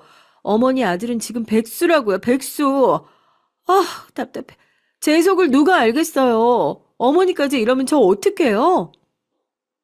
거짓말 좀 하지 말어. 내 아들이 왜 백수야? 내 아들은 지금 얼마나 돈 잘 벌고 있는데 있냐나. 네가 우리 아들 돈 갖다 써버렸지? 응? 지가 펑펑 다 써버리고 우리 아들 등에 빨대 꽂고 살면서 뭐라고? 내 아들이 백수야? 어디서 그런 헛소리를 짓거려? 남편은 사업 망하고 백수로 빈둥거리고 있다가 어디서 화투판이나 벌어졌다고 하면 거기까지 원정 가서 몇 날 며칠 화투를 쳤어요. 시아버지와 다시 만나 아예 손을 잡고 원정 도박을 다니는 모양이더라고요. 그런데 또 꼴에 자기 어머니에겐 그런 사실들을 말하기 싫었던 모양이더라고요. 그래서 시어머니는 제 남편이 아직도 망한 지 몇 년도 더 된 그 청소업체 사장인 줄로 굳게 믿고 계신 것이었습니다. 게다가 어머니는 60대 후반부터 가끔씩 마치 다른 사람이 된 듯 저와 우리 딸들에게 화를 내시고 헛소리를 짓거리셨어요. 그래서 제 딸들은 할머니가 갑자기 변했다고 하면서 점점 할머니와 거리를 두게 됐습니다. 우리 딸들도 그때 한참 사춘기여서 사실 중간에서 고래 싸움에 새우등 터진 것은 저였지만 말이죠. 이쯤 되면 제가 얼마나 답답하고 속이 상했는지 아시겠죠? 딸들은 할머니 집에는 절대 안 가겠다고 난리였습니다. 추석 때나 설에도 집에 있거나 친구 만나러 나간다고 하면서 할머니 댁에는 아예 발길을 끊게 됐어요. 그랬더니 시어머니는 명절인데 손녀들이 왜 안 오냐면서 또 저에게 화풀이를 하시는 겁니다. 얘야, 며느라, 올해 추석 때는 왜 우리 강아지들을 안 오는지 아니? 혹시 너 우리 손녀들 어디다 떼어버리고 왔냐, 이년아? 어떻게 이 할머니랑 손녀 사이를 떨어뜨려 놓으려고 하는 거야? 너 같은 년은 내 며느리도 아니다. 그냥 마녀 같은 년이야, 이 못된 년. 아니에요, 어머니. 왜 저한테만 그러세요? 그 애들이 이제 다 커서 추석 때 할머니 댁에 오지 않겠대요. 그리고 어머니가 자꾸 이상한 말씀만 하시니까 애들이 어머니를 싫어하잖아요. 안 되겠어요. 저랑 같이 병원에 가봐요. 병원을 내가 왜 가? 이년 이젠 날 미친 사람 취급까지 하네. 이 못된 년. 네가 먼저 죽어봐라 이년아. 어?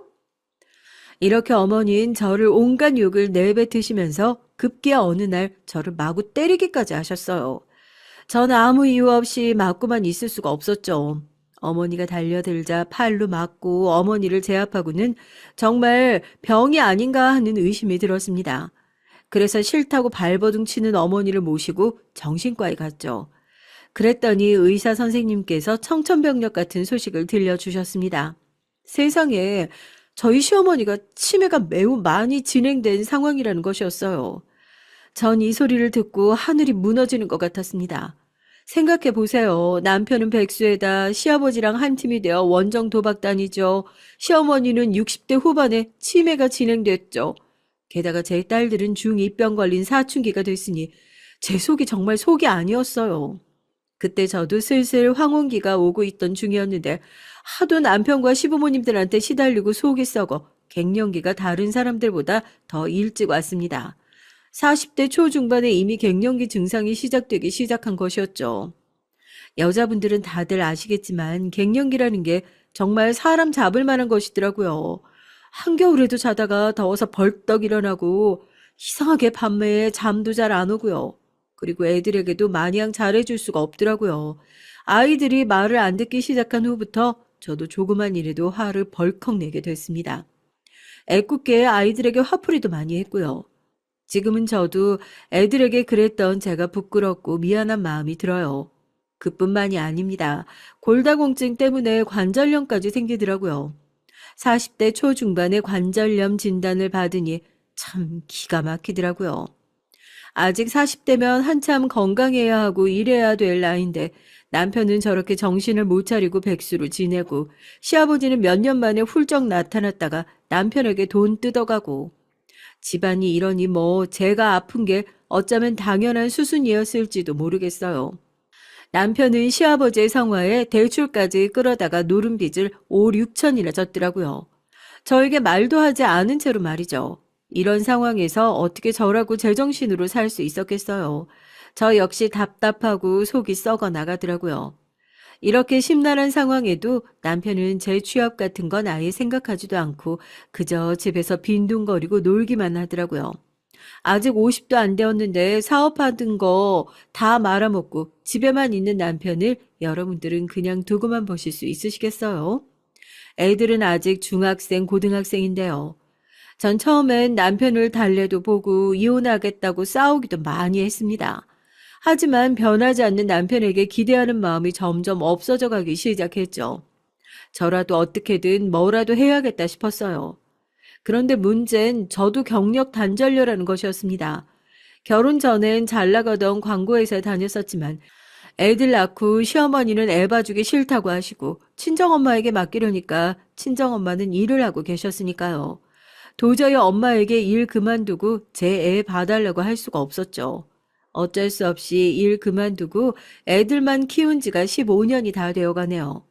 그동안 날씬했던 몸은 펑퍼짐한 아줌마가 되어 있었으니 어디 나가서 일을 할 자신이 없어졌습니다.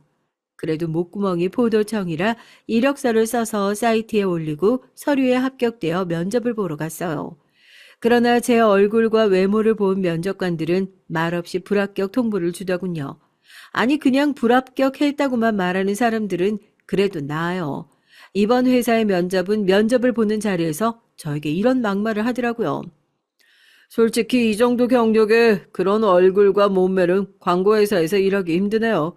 다른 일자리 알아보시죠. 격리 같은 거 있잖아요. 아니면 동네 아르바이트? 아니, 안 뽑을 거면 그냥 불합격했다고 통보하면 되지. 이렇게 대놓고 앞에서 사람 망신 주는 건가요? 됐어요. 나도 이딴 거지 같은 회사에서 일하고 싶은 마음 요만큼도 없네요. 네, 참 재수가 없으려니까. 그렇게 면접을 가서 사람들에게 상처받고 한동안 집안에 틀어박혀 지냈습니다. 계속 회사 알바나 면접에서 떨어지니까 저까지 이상해질 지경이더라고요. 하지만 전 불굴의 의지로 참아냈습니다. 참고 있다 보면 좋은 날 오겠지. 남편이 다시 돈을 벌어오지 않을까. 이런 행복 회로를 돌리면서 겨우겨우 버티고 살았죠. 그러면 안 되는 거였는데 말이죠. 제 속은 점점 더 썩어가기 시작했습니다. 그 마음의 병이 몸의 증상들로 나타났는지 어느 날 열이 많이 나고 몸이 이유 없이 여기저기 아픈 거예요. 전 갱년기 증상이려니 해서 대수롭지 않게 넘어갔습니다. 하지만 열이 며칠간 떨어지지도 않고 기침도 나고 목이 띵띵 부었어요. 그때서야 심각성을 느낀 전 병원에 가봤습니다. 그랬더니 글쎄 갑상선에 이상이 있다는 것이었어요. 어쩐지 자꾸 피곤하고 기력도 없고 손이 떨리고 하는 게 그동안 그래서였구나 하는 생각이 들더라고요. 갑상선 이상이 있으면 최소 1, 2년 이상 약을 먹어야 한다는 말을 듣고 전 하늘이 무너지는 것 같았습니다. 그리고 시어머니 얼굴과 애들의 얼굴이 떠올랐어요. 내가 없으면 치매인 시어머니는 어떻게 되는 거지? 게다가 우리 애들은 아직 대학도 못 갔는데.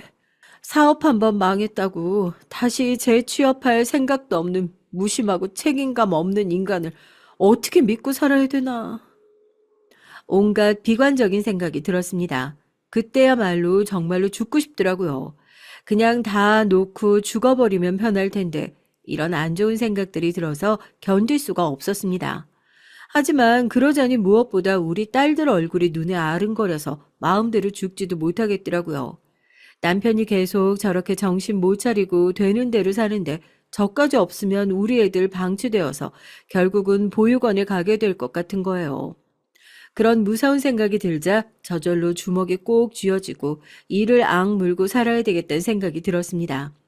그래서 다만 3, 40만 원이라도 벌어야겠다고 생각하고 번역 일이나 집에서 할 수 있는 재택근무를 알아봤어요. 그랬더니 몇 가지가 있더라고요. 새벽 5시에 일어나서 빌딩 청소 일을 하고 애들이 학교 간 이후부터 열심히 번역 일을 했습니다. 다행히 영어는 잘하는 편이라서 초벌 번역하는 일은 어렵지 않게 따낼 수가 있었어요. 그 돈으로 우리 식구 생계를 유지하고 지냈어요.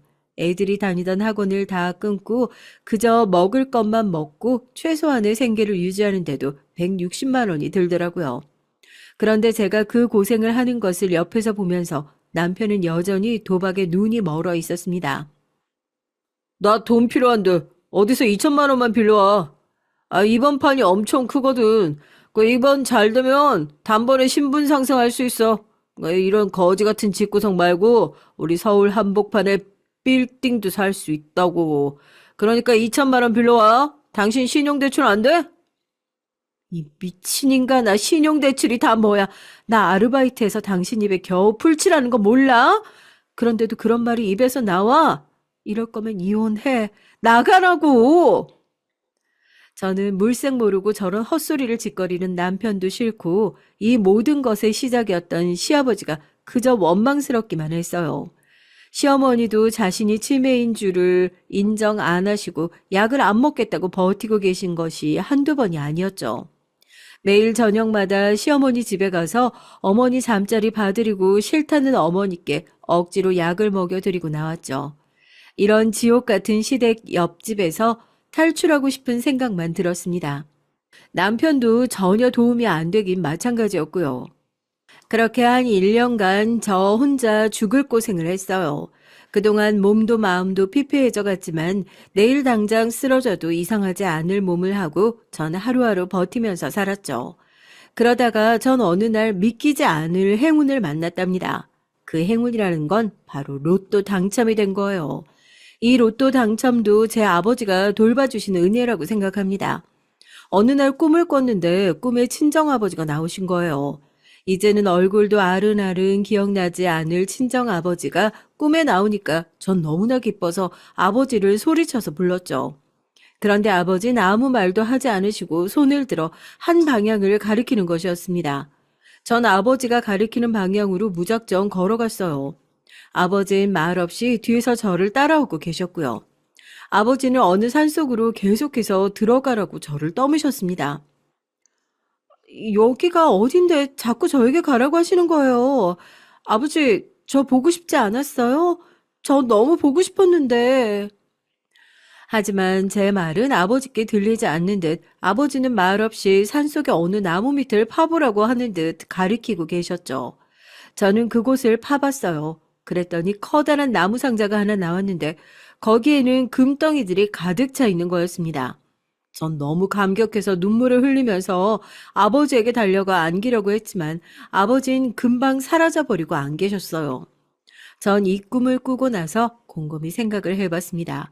이건 아버지가 저에게 로또를 사라고 계시를 내려준 거다 하고요. 사실 전 행운 같은 건 믿지 않았던 사람이었습니다. 그저 성실하게 열심히 일해서 번 돈이 진짜고 도박이나 로또 같은 거라고 생각했죠. 제 주변에 시아버지나 남편 같은 도박꾼들이 있기에 더 그런 생각을 고수했는지도 모르겠습니다. 하지만 그땐 아버지가 나온 꿈만 믿고 덜컥 로또를 사버렸어요. 번호도 자동으로 10장이나 샀고요. 그리고 당첨 발표 날까지 일주일간 미지의 신에게 간절하게 기도를 했던 것 같습니다. 제발 절 이 지옥에서 구해달라고 말이죠. 신은 존재하고 계신 것 같아요. 아니면 제 기도를 들어줄 리가 없으니까요. 로또를 추첨하는 토요일이 왔습니다. 전 번역 일도 하다 말고 추첨을 방송하는 TV 화면에 얼굴을 고정시켰을 정도예요. 그때도 남편은 집에 없었습니다. 안 봐도 뻔하지만 또 어디선가 PC방에 가서 인터넷 화투를 쳤겠죠. 전 손에 땀을 쥐어가면서 로또 추첨 방송을 봤어요. 한 장, 두 장, 세 장 휴지 조각이 된 로또 번호들이 제 손을 빠져나갔습니다.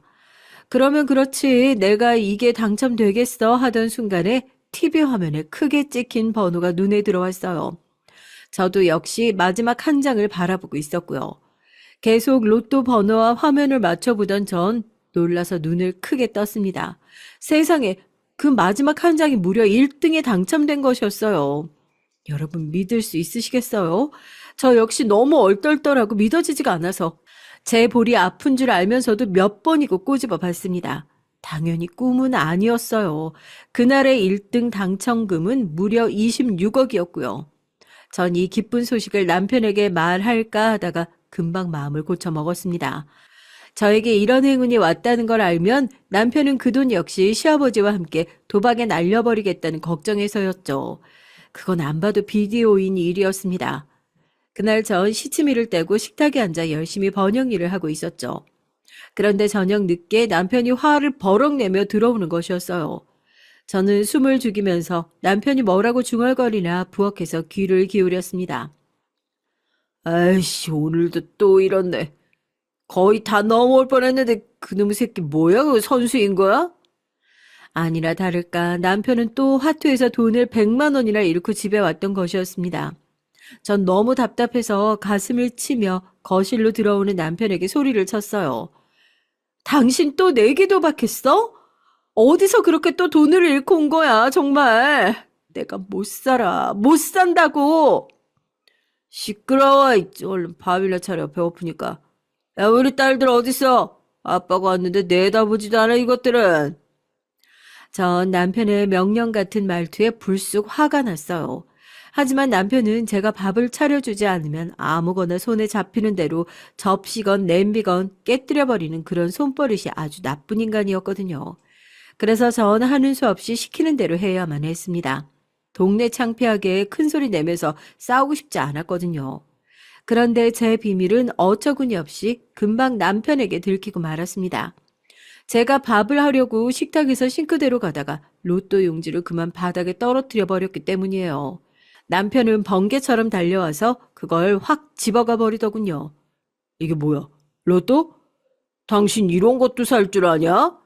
행운은 믿지도 않는 사람이 이거 뭐야? 당첨이라도 됐냐? 이리 내놔. 이건 내 돈으로 산 거야. 전 당첨 사실이 들킬까 두려워서 얼른 남편 손에서 로또 용지를 도로 뺏었습니다. 그리고 그 사람이 탐내지 못하게 얼른 제 핸드백 속에 넣어버렸죠. 남편은 제가 로또를 구겨버리지 않자 재빠르게 이게 당첨된 것임을 알게 됐고 저에게 꼬치꼬치 캐물었죠. 정말 범인이라도 취조하는 형사처럼 말이에요. 로또는 언제 산 것이냐, 몇 등이냐, 당첨된 거냐 이런 귀찮은 물음들에 전 콧방귀만 흥흥거리면서 대꾸도 하지 않았죠. 그땐 정말 남편이 꼴도 보기 싫었어요. 남편과 전 얼굴만 마주치면 싸우는 지경이었으니까요. 제가 대답을 전혀 하지 않자 남편은 울그락불그락 얼굴빛이 변하더니 갑자기 저를 돌려 세워놓곤 낮게 으르렁거리며 말했습니다. 이 여편 내가 너 진짜 죽고 싶어? 발음대로 말 안 하면 한 대 맞을 줄 알아? 전 남편이 정말 뺨을 때릴 것처럼 팔을 치켜 올리자 눈을 질끈 감았습니다. 저 소뚜껑 같은 손으로 뺨을 맞으면 머리가 어지러질할 것 같았죠. 전 눈을 꼭 감은 채로 악에 받쳐서 소리를 빽빽 질렀어요. 그래, 때려봐. 그럼 너랑 진짜 이혼이야. 알아? 네가 뭔데 내 로또 당첨에 관심을 가져. 너 같은 새끼한테 절대 안 가르쳐줘. 남편은 제 멱살을 잡고 부들부들 떨다가 입을 앙 다물며 저를 놓아줬어요. 남편은 막상 저를 때리려니 제가 경찰에 신고라도 할까봐 두려웠던가 봐요. 그리고 버럭 화를 내면서 빨리 밥이나 가져오라고 소리를 지르더라고요. 전 남편이 예뻐서가 아니라 더 이상 내 로또 용지에 관심을 갖지 못하게 할 요령으로 그날은 전부 남편이 시키는 대로 했습니다. 남편은 밥을 먹으면서 소주를 연거푸 마셔댔고 저에게 가까이 와서 앉아보라고 했어요. 그러더니 대뜸 저한테 로또 당첨된 돈을 달라고 하는 거였습니다. 전 너무 기가 막혀서 말도 안 나오더라고요. 미쳤냐? 내가 너한테 돈을 줄게? 그 돈 받으면 다시 도박할 거 내가 모를 줄 알았어? 그게 아니야, 여보. 나도 이제 이 생활 지긋지긋해. 그러니까 마지막으로 딱 한 번 따면 손 털게. 어? 내가 지금 당신한테 말을 안 해서 그렇지. 사채업자가 곧 이 집에 들이닥칠 판이라고. 당신 설마 내가 돈 못 갚아서 장기라도 팔길 바래? 남편은 술에 취한 모습이었지만 그 눈을 보니 간절함이 좀 묻어 있었어요. 전 마지막으로 한 번만 더 속는 셈 치고 남편에게 빚이 전부 해서 얼마냐고 물었죠. 그랬더니 남편이 도박으로 진 빚만 거의 1억이 된다는 거예요. 전 정말 열이 받아서 그 자리에서 쓰러질 뻔했지만 겨우겨우 마음을 추스리고 말했습니다.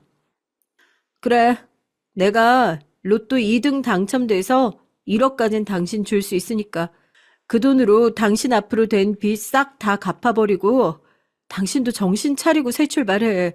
알겠어? 아니면 나 당신이랑 이혼하고 이 돈으로 그냥 우리 애들 데리고 사라져버릴 거니까 명심해야 돼. 알았어. 그동안 나도 마음 편하지 않았다고. 우리 아버지 때문에 일꼴이 되어버렸지만 도박 따위 건드리고 싶지도 않았어. 나 이제부터 정신 차릴게. 나만 믿어, 어? 전 그 다음날 로또 당첨금을 찾고 아무도 모르는 통장 하나를 만들어서 거기다 26억을 고이 모셔두었어요. 그리고는 제 월급 통장에 1억을 이체해서 가지고 있다가 남편이 오는 날에 현금으로 찾아서 내밀었습니다. 남편은 많은 액수의 돈을 보자 얼굴색이 변하면서 화색이 돌았어요. 그리고 눈을 반짝이면서 저에게 이게 다냐고 물었습니다. 전 당연히 그렇다고 얘기했죠. 남편에게 죽어도 1등 당첨이 됐다고는 말을 안 할 작정이었거든요. 아직 남편을 100% 믿을 상황도 아니었고요. 남편은 기뻐하면서 저를 끌어안고 막 얼굴을 들이대면서 뽀뽀를 하려고 하더라고요. 너무 징그러운 생각에 남편을 확 밀어버리고 안방으로 들어갔습니다. 돈을 주니까 갑자기 친한 척을 하는 것 같아서 그런 남편에게 정이 뚝 떨어지더라고요. 1억 원을 받고 남편은 며칠간은 좀 조용히 지내는 것 같았어요. 집에서 빈둥대긴 했지만 최소한 나가서 인터넷 화투를 치거나 도박으로 돈을 잃고 오는 일은 없었습니다. 저는 집에만 있는 남편이 꼴도 보기 싫었어요. 빚을 갚으라고 돈은 줬지만 여전히 정신 못 차리고 취직할 생각은 안 하고 있었으니까요. 며칠 동안 남편이 하는 행동을 두고 보다가 전 아예 이참에 남편에게 이혼을 공식적으로 선언해야겠다고 마음먹었습니다. 왜 그랬느냐고요? 남편이 저 몰래 시아버지의 도박 빚을 갚아줬더라고요. 자기 빚도 급한데 남편은 자기 빚은 갚지 않고 시아버지에게 전화가 오자 그 돈을 시아버지에게 홀라당 다 뺏기고 말았던 거예요. 시아버지는 또 어디서 돈을 잃고 오셨는지 남편에게 급하게 전화를 하셨다고 합니다. 정말 어디서 시아버지가 바로 그 타이밍에 튀어나오는지 기가 막힐 정도였죠. 정말 남편의 친아버지가 맞는지 의심이 되는 그런 시아버지였습니다. 시아버지는 남편에게 전화로 이렇게 말씀을 하셨답니다. 예, 진호야. 내가 지금 사채업자한테 쫓기는 중인데 그 사람들한테 잡히면 나 그냥 죽어. 그러니까 내가 말하는 곳으로 네가 갖고 있는 돈 전부 인출해서 가지고 나와. 알았지? 아니면 이 아버지 비명에 간다. 아버지 좀 살려줘. 어? 아버지 어디에요? 아, 또 선수들한테 작업당하신 거예요?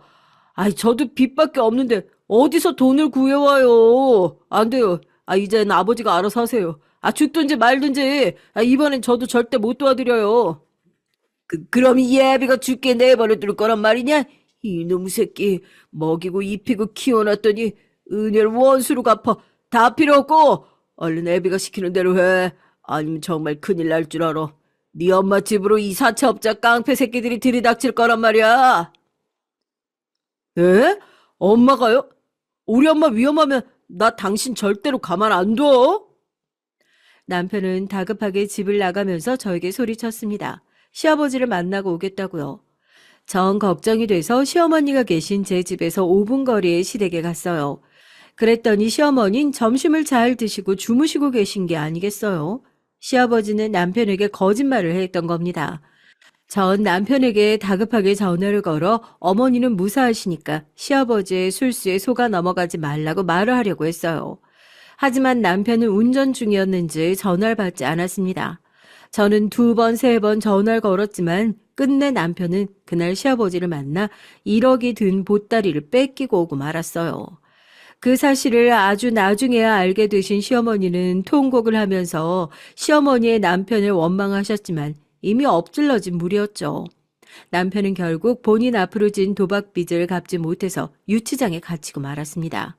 노름꾼들과 짜고 내기 도박을 한 정황도 드러났고요.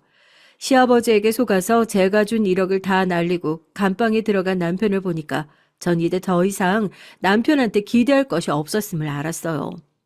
그래서 당장 친정 어머니를 찾아가 남편과 이혼하겠다고 말했습니다. 이제 나도 지쳐. 더 이상 이 인간이랑 못 살겠어, 엄마. 저 그 인간하고 이혼해야겠죠? 이혼하는 게 맞겠죠? 그래. 어떻게든 우리 손녀들이랑 너는 내가 먹여 살릴 테니까 걱정 말고 이혼해. 정서방 그 사람 처음엔 사람 좋아 보였는데 어떻게 그렇게 하루아침에 망가지니? 도박이라니.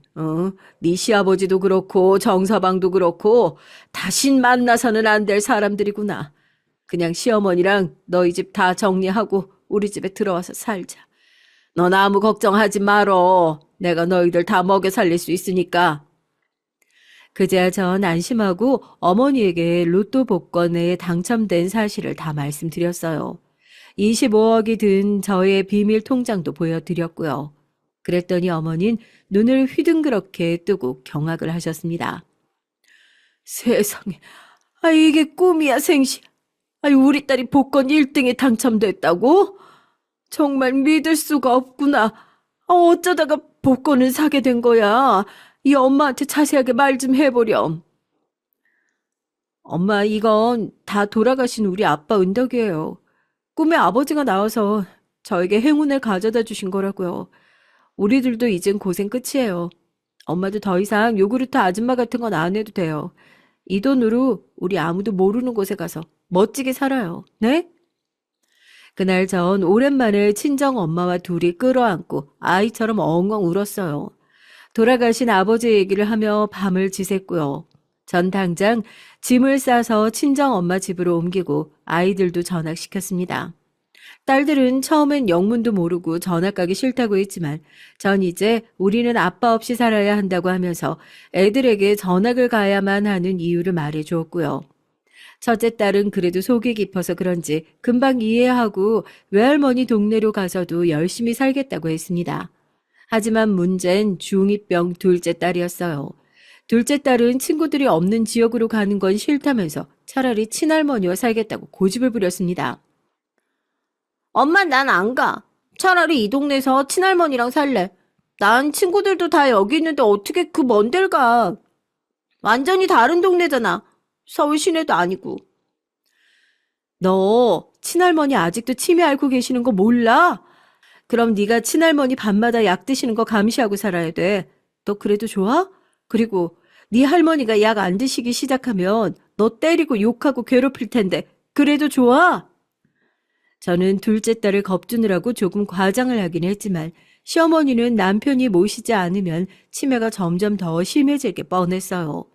그런데 남편은 유치장에 갇혀 있으니 시어머니의 수발을 누가 들어야 할지도 문제였습니다. 둘째 딸은 제가 그런 말을 하자 전학 안 가겠다는 소리가 쏙 들어가 버렸죠. 아무리 그래도 치매인 시어머니를 어린 딸에게 맡길 수도 없지만 말이에요. 생각한 끝에 저는 낮 동안 시어머니를 요양보호소에 넣고 저녁엔 간병인을 써서 시어머니를 돌봐드리기로 했습니다. 시아버지와 남편은 밉지만 시어머니에겐 무슨 죄가 있겠어요. 그러니 전 어머니에게만큼은 냉정해지고 싶지 않았습니다. 시어머니는 제가 얌전히 집에서 기다리면 남편이 곧 올 거라고 말해주자 그제야 잠잠해졌어요. 전 친정집으로 이사를 마친 후 전 남편과 제가 살던 집을 부동산에 내놨습니다. 그리고 유치장에서 교도소로 이감된 전 남편을 찾으러 갔죠. 제 남편은 제가 면회 신청하기를 마치 기다렸다는 듯이 저를 보자마자 저 자세로 나왔습니다. 당신 마침 잘 왔네. 나 여기서 좀 빼줘. 당신 돈 있지? 설마 로또 2등 맞은 게 1억이 전부는 아닐 거 아니야, 어? 얼른 변호사 좀 구해다 줘. 나 진짜 여기 있기 싫어. 간방에 조폭들도 있고 너무 무섭단 말이야. 웃기고 있네. 이제 와서 누굴 탓해. 다 당신이 저지른 사고야. 그러니까 얌전히 재판받고 징역 살고 나와. 그리고 나 당신이랑 이혼할 거야. 도저히 당신 같은 구제불능하고 같이 살 수 없어. 난 마지막 기회를 줬고 그 기회를 차버린 건 바로 당신이야. 그러니까 이 결과도 다 당신이 만든 거라고. 뭐, 뭐라고? 이게 말이면 다인 줄 아나. 야, 이주희, 너 일로 와. 내가 여기서 나가면 너 찾아내서 정말 죽여버린다.